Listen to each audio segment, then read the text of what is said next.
Hello everyone. In last video we deal about the polygenic inheritance that is also known as the quantitative inheritance. जिसमें हमने बोला था कि हर एक gene का अपना इंडिविजुअल इफेक्ट होगा, क्यूमुलेटिव इफेक्ट होगा या एडिटिव इफेक्ट होगा, जिसमें हर एक जीन अपना कुछ ना कुछ इंप्रेशन देगा, कुछ ना कुछ कंट्रीब्यूशन देगा। डोमिनेंट जीन के नंबर कितने हैं उसके ऊपर भी फिनोटिपिक एक्सप्रेशन डिपेंड करेगा, जिसमें हमने सबसे पहला एग्जांपल देख लिया था in case of the kernel colour of the wheat that is discovered by the Nilsson Ehle and the East ने इसको डील किया था। ठीक है, जिसमें हमने व्हीट के एंडोस्पर्म के बारे में बात किया था। व्हीट और व्हाइट कलर का जो सीड था क्रॉस किया तो हमें इंटरमीडिएट रेड या फिर पिंक कलर मिला था, और तो पिंक को पिंक के साथ में क्रॉस किया था तो हमारे पास में ये रेशियो निकल के आया था। हमारा रेशियो 4:6:4:1 था। अब ये रेशियो कैसे कैसे कलर देगा वो हमने लास्ट वीडियो में डील कर लिया था।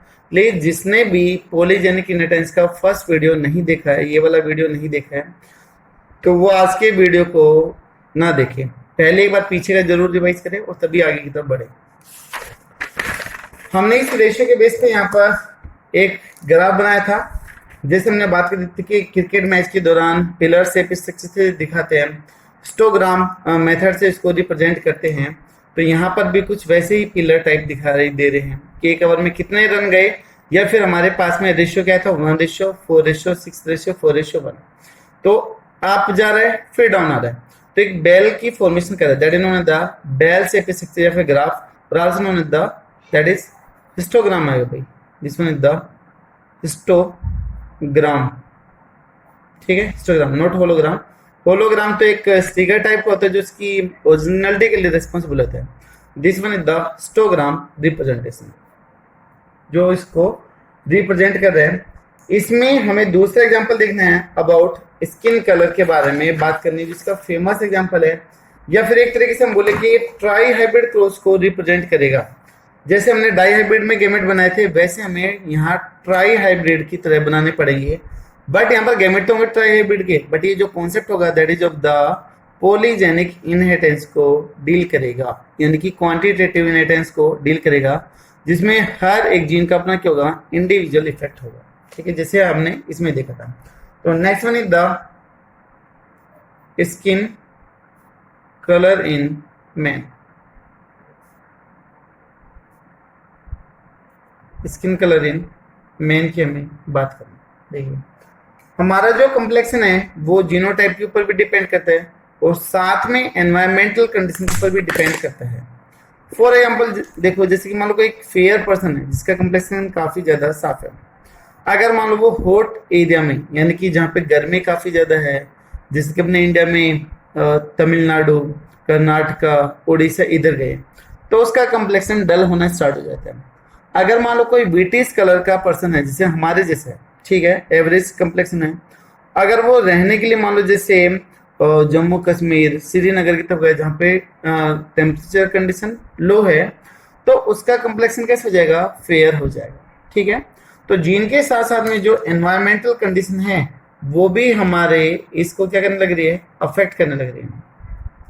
तो जो पॉलीजेनिक इनहेरिटेंस है वो जीनोटाइप के साथ साथ में एनवायरमेंटल कंडीशन या फिर जो न्यूट्रिएंट वैल्यू है उसके ऊपर भी डिपेंड करते हैं, लेकिन वो चीजें लास्ट में देखेंगे, अभी सिर्फ इसके बारे में बात करते हैं। ठीक है, तो जो स्किन कलर है फेयर होगा, लाइट होगा, इंटरमीडिएट होगा, वो डिपेंड करेगा about the presence of melanin pigment, कि हमारी स्किन में मेलानिन की अमाउंट कितनी है।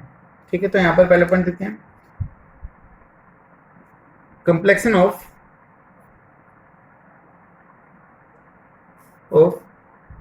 Skin is determined by amount of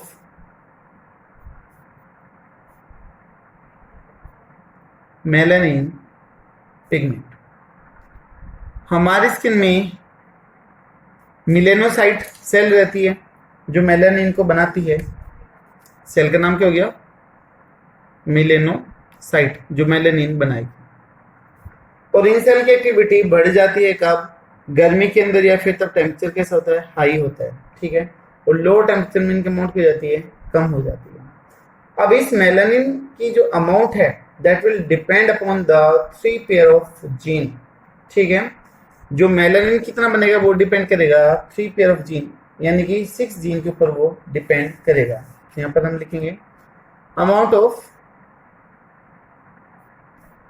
melanin depend upon 3 pairs of gene. 3 pairs बोला है तो यानी कि कितना हो गया टोटल 6 जीन हो गए। ठीक है, यानी कि 6 जीन हो गए। और ये जो 6 जीन हैं वो 3 अलग अलग लोकाई के ऊपर क्या है प्रेजेंट है, and these 3 pair are present on different loci. अलग अलग लोकाई के ऊपर क्या है ये प्रेजेंट है। ठीक है, जो एक फिक्स अमाउंट ऑफ मेलानिन को बनाने के लिए क्या है रेस्पॉन्सिबल है, and responsible for a fixed amount of melanin. Melanin की एक फिक्स अमाउंट को बनाने के लिए क्या है रेस्पॉन्सिबल है कि एक जीन कितना मेलानिन बनाएगा।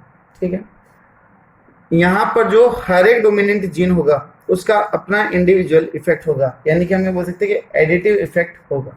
ठीक है, तो every gene have their additive effect. तो यहाँ पर हम एक बहुत जरूरी लाइन लिख सकते हैं कि the effect of all the genes is additive या फिर क्यूमुलेटिव, है ना, एक साथ। यानी कि एक डोमिनेंट है तो मान लो 1 ग्राम आ रहा है, 2 डोमिनेंट है तो 2 ग्राम आ रहा है, 3 है तो 3 है। तो हर एक जीन की अपना क्या है इंडिविजुअल इफेक्ट है, कुछ ना कुछ अमाउंट जरूर ऐड करेगा। ठीक है, and amount of melanin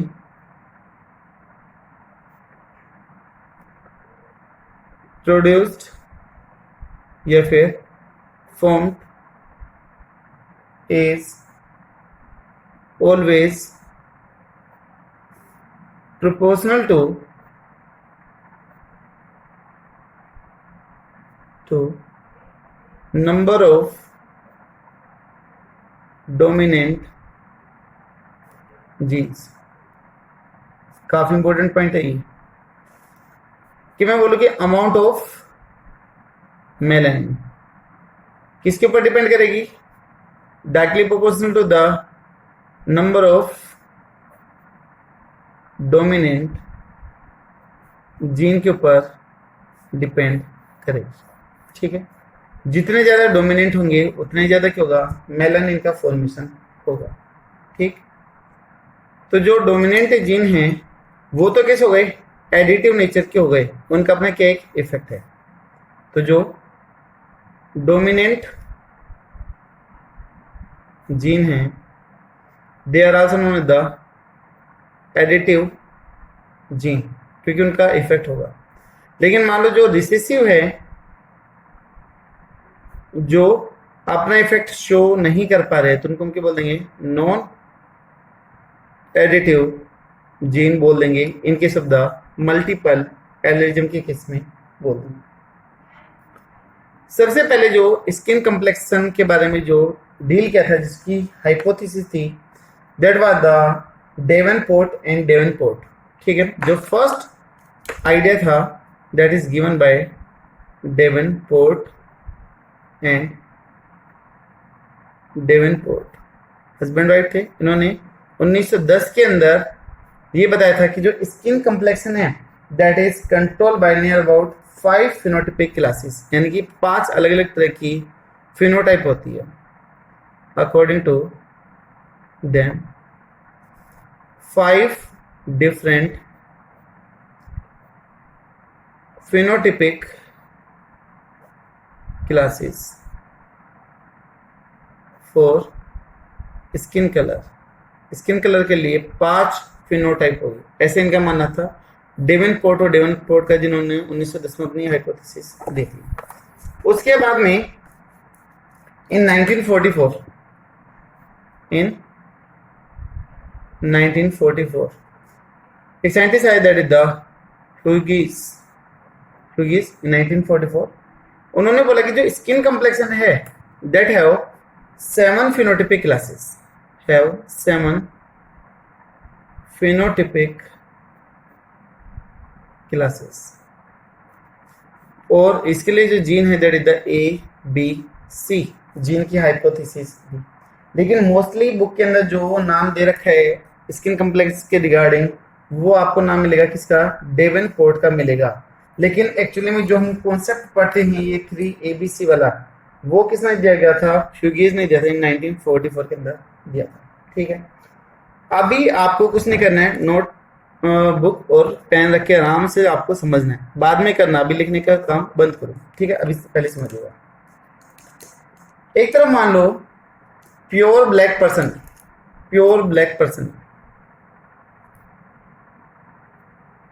black है, यानी कि निग्रो आप समझ गए, जो जिनकी देश उधर की है, वेस्ट इंडीज की है, ब्राजील की है, जिनका मेलानिन पिगमेंटेशन बहुत ज्यादा ही है। ठीक है, जिसको आप लोकल लैंग्वेज में हब्सी बोलते हो, वो आपके निग्रो पर्सन आ जाएंगे। ठीक है, दूसरी तरफ आप क्रॉस करवाते हो उनको किसी प्योर वाइट पर्सन के पास में, प्योर वाइट। ठीक है, जैसे कि यूरोपियन कंट्रीज के हैं, है ना, वो आ जाएंगे आपके, जिनको आप अंग्रेज बोलते हो, जिनका कम्प्लेक्शन बहुत ज्यादा फेयर होता है वो। ठीक है, तो ये कौन सा हो गई हमारी पेरेंटल जनरेशन, कि हमने कोई भी एक ब्लैक पर्सन ले लिया और दूसरा कोई भी एक फीमेल वाइट ले ली। आप सेक्स कोई भी ले सकते हो, ब्लैक मेल ले सकते हो या फिर ब्लैक फीमेल ले सकते हो, लेकिन अपोजिट टाइप के सेक्सेस इधर लोगे। ठीक है, और लेने के बाद में तब इधर क्रॉस करवाया गया इनको, तो हमारे पास में जनरेशन निकल के आई, दैट इज F1 जनरेशन निकल के आई। ठीक है, और जो बच्चे वो यहाँ पर कैसे निकलेंगे, ब्लैक और व्हाइट के, तो ये मत बोलना कि जी ब्लैक एंड व्हाइट आ जाएंगे ना, ब्लैक एंड व्हाइट नहीं आएंगे। ऐसा आप डॉग के केस में बोल सकते हो कि व्हाइट कलर का डॉग है और उसके ऊपर व्हाइट कलर के या फिर ब्लैक कलर के पैचेज आपको दिखाई देंगे। जैसे व्हाइट कलर का होता है तो उसके ऊपर ब्लैक कलर के पैचेज होते हैं, तो यहाँ पर बच्चे के केस में ऐसा नहीं होगा कि आप बोलोगे जी ब्लैक एंड व्हाइट है, आधा व्हाइट और आधा ब्लैक है, ऐसा नहीं बोलोगे। ठीक है, तो यहाँ पर क्या बोलोगे, दैट इज इंटरमीडिएट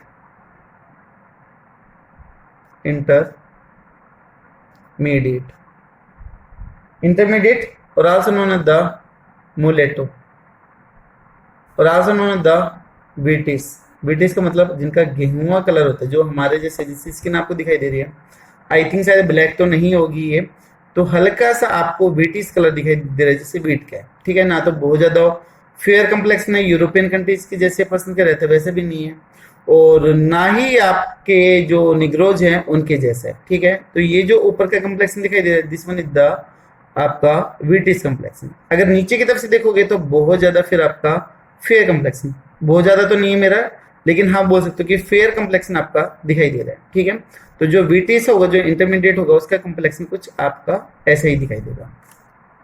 अब इनकी जीनोटाइप की बात करें तो देखिए, ब्लैक पर्सन है, इसमें मेलानिन की अमाउंट क्या होगी, ज्यादा होगी।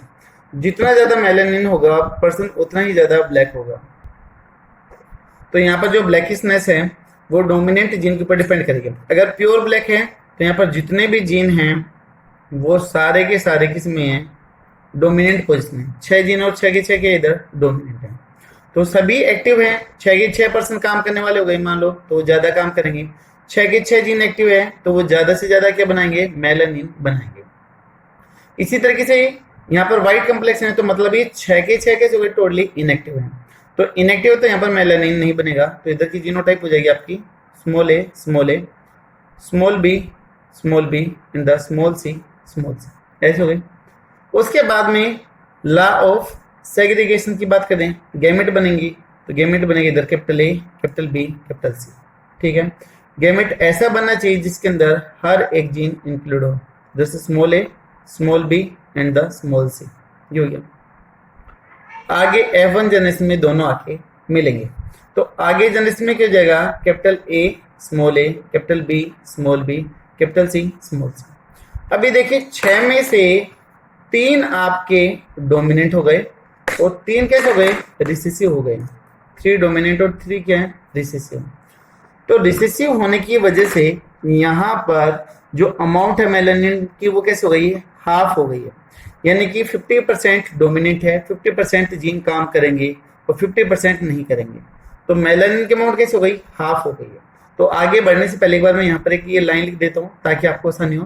लेकिन F1 की जीनोटाइप आपके सामने आ गई, that is capital A small A capital B small b capital C small c. तो यहाँ पर हम लिख सकते हैं in F1 genotype 50% genes are dominant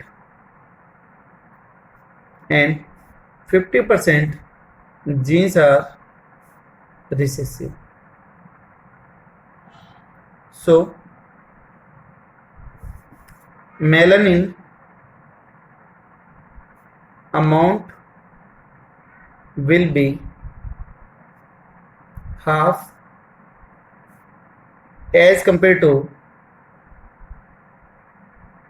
black या फिर निग्रो पर्सन, है ना, उसके कंपैरिजन में कैसे हो गया है, हाफ हो गया, क्योंकि यहाँ पर 50% डोमिनेंट और 50% क्या है, रिसेसिव।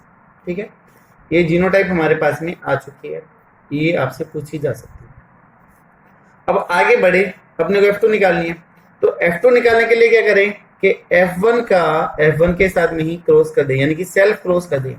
हमें एक ऐसे ही लेना है, यहाँ पर सेल्फ क्रॉस वर्ड यूज होगा, ना कि सेल्फ पोलिनेशन होगा, क्योंकि पोलिनेशन तो होता प्लांट में, और अगर ह्यूमन है, एनिमल है, तो यहाँ पर होगा सेल्फ क्रॉस। तो जी सेल्फ क्रॉस कैसे होगा, अगर मान लो हम एक ऐसा पर्सन और ले लें जो वीटिस है, जो गेहूं कलर का है, और उन दोनों के बीच में क्रॉस करवा दें, तो वो कहला जाएगा आपका सेल्फ क्रॉस कहलाएगा। ठीक है, तो F2 जनरेशन के लिए अभी हमें क्या करना पड़ेगा, यहाँ पर capital A small A capital B small b capital C small c cross with capital A small A capital B small b capital C small c. तो ये आपका हो गया, that is self cross. Self cross के लिए अब आपको पता है कि गैमेट बनाने पड़ेंगे। ठीक है, और गैमेट कितने बनेंगे वो आपको पता है, दैट इज 2 की पावर n, और n क्या होता है, that is n is number of heterozygous condition, n is number of heterozygous condition. इधर हेटेरोजाइगस कंडीशन कितनी है, 1 2 3 3 हो गई, तो 2 की पावर 3 कर दूं तो कितना जाएगा, 2 4 और 8, कितने गैमेट बनेंगे, 8 गैमेट बनेंगे। अब सेम कंडीशन इधर भी तो अप्लाई होती है भाई, जो गैमेट इधर बनेंगे वो गैमेट इधर भी बनेंगे। आपको डाई हाइब्रिड क्रॉस याद होगा, 4 इधर बने थे, 4 इधर, हमने क्रॉस किया था तो 16 पॉसिबिलिटी आई थी। सेम एज इट इज यहां से भी कितने बन जाएंगे आपके, 2 की पावर 3 कर दें तो 8 गैमेट बनेंगे। तो 8 गैमेट इधर से और 8 ही गैमेट इधर से, और तब दोनों को क्रॉस करेंगे तो F2 जनरेशन के पास में हमारे पास में कितनी पॉसिबिलिटी आएगी, 64 पॉसिबिलिटी आएगी। अब 64 पॉसिबिलिटी के लिए हमें देखना कि गैमेट कौन कौन से बनेंगे, सबसे पहले वो चीज हमारे पास में होनी चाहिए। ठीक है, गैमेट बनाने का मैंने आपको तरीका बता रखा, बहुत अच्छी सी शॉर्टकट तरीका बता रखा है, काफी ज्यादा जो टाइम सेविंग है वो आप यहाँ पर अप्लाई कर दोगे।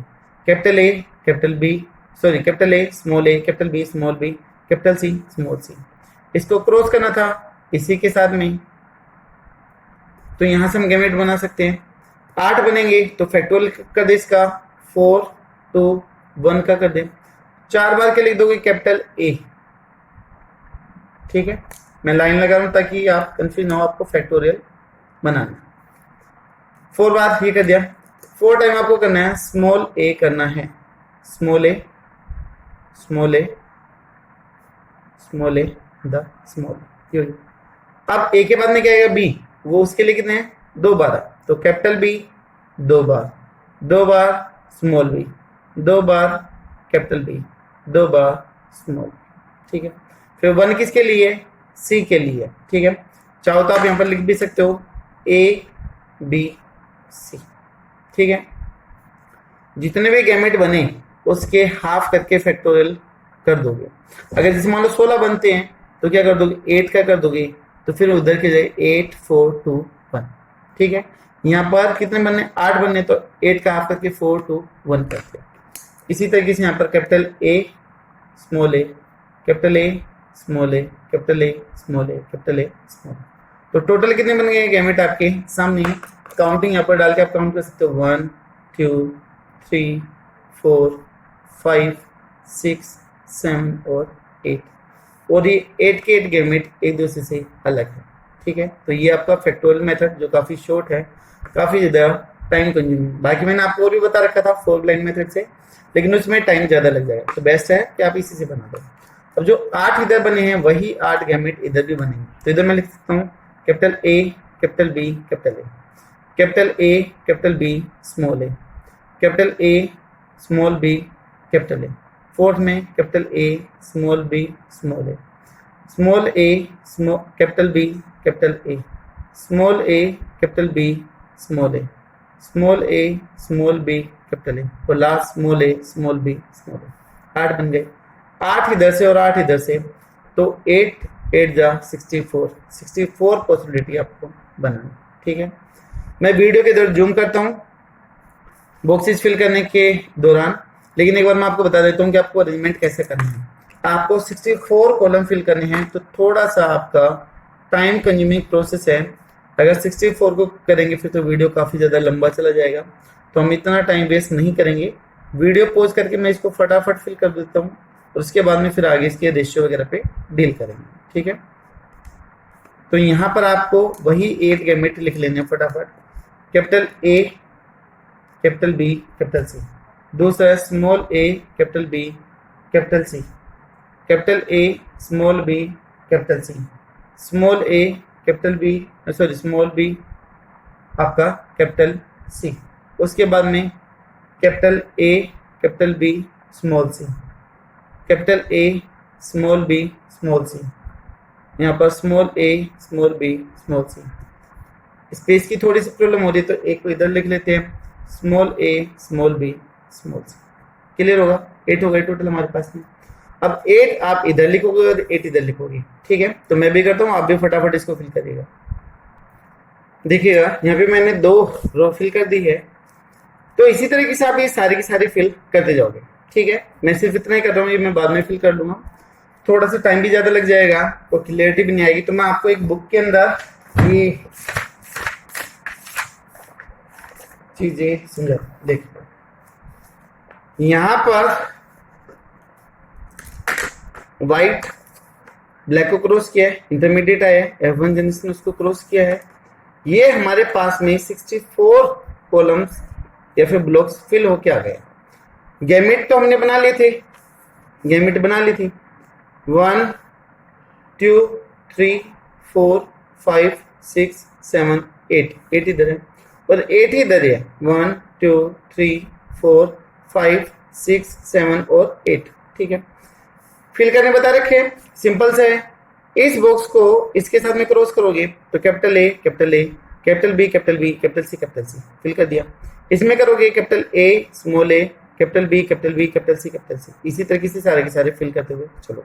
ठीक है, अभी देखो ये फिल करने के बाद में हमारे पास में कंडीशन क्या है वो हमें देखना है। ये आप फिल कर लोगे इस तरीके से, यहाँ पर लिखा हुआ इंटरमीडिएट, फेरी, वेरी लाइट, फेरी डार्क, फेरी वगैरह, ये कैसी कंडीशन आएगी वो आपको मैं समझाता हूँ। ठीक है, ये फिल आप कर लोगे और प्लीज आगे मत जाना, पहले आप खुद फिल करना, उसके बाद में फिर आगे मूव करना। ठीक है, आपको ये दिखाई दे रहा है, थोड़ा सा मैंने टाइम सेविंग करने के लिए कर लिया है, क्योंकि अगर 23 मिनट हो चुके अपने वीडियो में, अगर फिल करूंगा तो नियर अबाउट 30 मिनट तक पहुंच जाएगा, फिर आगे समझाना भी तो कवर नहीं हो पाएगा। तो मैं इसको समझाता हूँ कि ये रेशियो कैसे निकाले जाएंगे आगे। ठीक है, तो वो हम यहाँ पर बात करते हैं। तो देखिए हम वही बात करते हैं जिसे कल हमने देखा था, डोमिनेंट और रिसेसिव, एडिटिव और नॉन एडिटिव का रेशियो देखते हैं। ये चीज आपने समझी थी कि dominant, recessive, 4 dominant 0 recessive, 3 dominant 1 recessive, 2 dominant 2 recessive. तो वैसी कंडीशन में कुछ यहाँ पर भी करनी है। ठीक है, तो एक तरफ मैं लिख देता हूँ डोमिनेंट और एक तरफ मैं लिख देता हूँ रिसेसिव। ठीक है, पहली कंडीशन हो सकती है कि 6 के 6 कैसे हो, डोमिनेंट, और रिसेसिव कैसे हो, 0। फिर कुछ बॉक्स ऐसे हो सकते हैं जिसके केस में 5 डोमिनेंट जिन और रिसेसिव कितना मिल जाए, 1। कुछ ऐसे हो सकते हैं जिसके केस में 4 डोमिनेंट हो जाए और रिसेसिव कितने हो जाए, 2। कुछ ऐसे हो सकते हैं जिसके केस में 3 डोमिनेंट हो जाए और 3 रिसेसिव हो जाए। फिर ऐसे हो सकता है कि डोमिनेंट के नंबर कम हो जाए 2 और रिसेसिव के नंबर बढ़ जाए। फिर डोमिनेंट के नंबर 1 आ जाए, रिसेसिव के नंबर 5 हो जाए। डोमिनेंट 0 और रिसेसिव कितना हो जाए, 6 हो जाए। ऐसी कंडीशन हो सकती है। अब ये जो हमारे पास में आएगी वो फिनोटाइप को रिप्रेजेंट कर देगी। फिनोटाइप कितनी आएगी, 1 2 3 4 5 6 7। तो फिनोटिपिक क्लासेज हमारे पास में कितनी आएगी, 7। और तब की जो डेवनपोर्ट थे उन्होंने कितने बोली थी, 5। लेकिन जो हुगीज था उसने कितने बताई थी, 7 बताया था। तो मतलब जो हुगीज की जो कैलकुलेशन थी वो क्या थी, यहाँ पर सही थी। अब देखिए जहां पर 6 डोमिनेंट है, यानी कि 6 के 6 डोमिनेंट है, तो वहां पर कौन सी कंडीशन आ जाएगी भाई। 6 के 6 डोमिनेंट है तो वहां पर पिगमेंटेशन कैसे आएगा, दैट इज वेरी डार्क आएगा। उसका स्किन कम्प्लेक्शन कैसे रहेगा, वेरी डार्क, बिल्कुल प्योर ब्लैक होगा। ठीक है। उसके बाद में जिसमें कम्प्लेक्शन कम हो गया, एक ने मेलानिन बनाना बंद कर दिया क्योंकि रिसेसिव हो गया, तो उसका कम्प्लेक्शन कैसे हो जाएगा, डार्क हो जाएगा। ठीक है। इधर वेरी डार्क और ये आ गया डार्क। फिर मान लो 4 डोमिनेंट हो गए, 2 ने काम करना बंद कर दिया, तभी कम्प्लेक्शन थोड़ा सा हल्का सा फेयर होगा, होगा तो डार्क ही, लेकिन कैसे हो जाएगा, फेरी डार्क बोलेंगे। क्या बोलेंगे, फेरी डार्क बोलेंगे। Last one 3 dominant 3 recessive equal है, तो मतलब यहां पर क्या जाएगी, इंटरमीडिएट मुलेटो या फिर ब्रिटिश बोल दोगे। ठीक है। उसके बाद में 2 डोमिनेंट और 4 रिसेसिव, मतलब कि मेलानिन की अमाउंट और भी कम हो गई, तभी कैसे हो जाएगा, फेरी लाइट। हमने ऊपर क्या लिखा था, फेरी डार्क, और नीचे कैसे आ गया, फेरी लाइट। इसी तरीके से अगर 1 है और 5 है तो उल्टी कंडीशन हो गई ना, इसकी डार्क की कंडीशन उल्टी हो गई। यहाँ पर 5 डोमिनेंट है 1 रिसेसिव, यहाँ पर 1 डोमिनेंट है 5 रिसेसिव, तो कंडीशन उल्टा, तो डार्क उल्टा क्या जाएगा इधर, लाइट। और लास्ट वन हमारा आ गया, दैट इज पहली कंडीशन 6 डोमिनेंट थे, रिसेसिव 0, यहाँ पर डोमिनेंट 0 रिसेसिव 6, तो मतलब कोई भी जीन मेलानिन नहीं बनाएगा, तो कम्प्लेक्शन बिल्कुल कैसे होगा, प्योर व्हाइट होगा, बिल्कुल एकदम साफ कम्प्लेक्शन उधर होगा। तो यहाँ पर नंबर कितना आ जाएगा, सॉरी इसको हम क्या बोलेंगे, वेरी लाइट बोलते हैं। ठीक है। ऐसे अब आपको क्या करना है कि इसके अंदर काउंट करना है कि जी वेरी डार्क कितने, फेरी डार्क कितने दिखाई दे रहे होंगे, इंटरमीडिएट कितने, फेरी लाइट कितने, इंटरमीडिएट आपको झिंगे झिंगे पर ये चीजें आ जाएगी। ठीक है। ये आप चाहो तो यहाँ पर इसको रोक के स्क्रीनशॉट ले सकते हो अगर फिल करने में कोई प्रॉब्लम आ रही है, और यहाँ से इजिली काउंट भी कर सकते हो। ठीक है। तो काउंट करने में तो थोड़ा सा टाइम लगेगा, तो मैं आपको डायरेक्ट यहाँ पर रेशियो बता देता हूँ कि रेशियो क्या जाएगा। जो वेरी डार्क है वो पहले कॉलम में मिलेगा, सिर्फ 1 मिलेगा। ठीक है। और जो प्योर व्हाइट होगा वो लास्ट वाले कॉलम में 1 मिलेगा, बाकी के नंबर आपके वेरिएबल होंगे। और नंबर क्या जाएंगे, वेरी डार्क नंबर होगा 1, डार्क नंबर कितना होगा 6, फेरी डार्क का कितना होगा 15, इंटरमीडिएट का कितना 20, फेरी लाइट का अब ऊपर की तरफ कर दो 15, यहाँ पर कितना आ जाएगा 6, और यहाँ पर कितना आ जाएगा 1। तो रेशियो याद हो गया, 1 6 15 20, 15 6 1, 1 6 15 20, और फिर इसको उल्टा कर दो 15 6 1, तो वो इधर ही आ जाएगा। ठीक है। तो आपका रेशियो आ जाएगा 1 6 15 20 15 6 और 1। अगर मान लो अब हम इन रेशियो को अरेंज करें हिस्टोग्राम के अंदर, ठीक है, तो आपको फिर से वही बेल शेप फॉर्मेशन मिल जाएगी। ठीक है। यहाँ पर भी क्या बन जाएगा, आपका बेल शेप फॉर्मेशन हो जाएगी। कैसे करें वो भी देख लेते हैं। ग्राफ जिस हमने लास्ट वीडियो में देखा था वैसा हम यहाँ पर भी देख सकते हैं। तो वेरी लाइट भाई बेल शेप बनेगा ना, ऐसा है, चाहे तो ऐसे बना दे स्टार्टिंग में। तो यहाँ पर हम सिंप्लीफाई कर दे कि हमें कितने कॉलम बनाने, यहाँ पर 7 बनाने, 1। तो ये कौन सा हो गया, वेरी लाइट का हो गया। कौन सा आ गया, ये वेरी लाइट। दूसरा इधर वेरी लाइट का कितना था 1, उसके बाद में कौन सा जाएगा, लाइट आएगा आपका, फिर क्या जाएगा आपका लाइट। लाइट के कितने थे 6, तो यहाँ पर 1, यहाँ पर 6। उसके बाद में फिर क्या है, फेरी लाइट। फेरी लाइट के कितने 15, तो यहाँ पर फेरी लाइट कर दिया हमने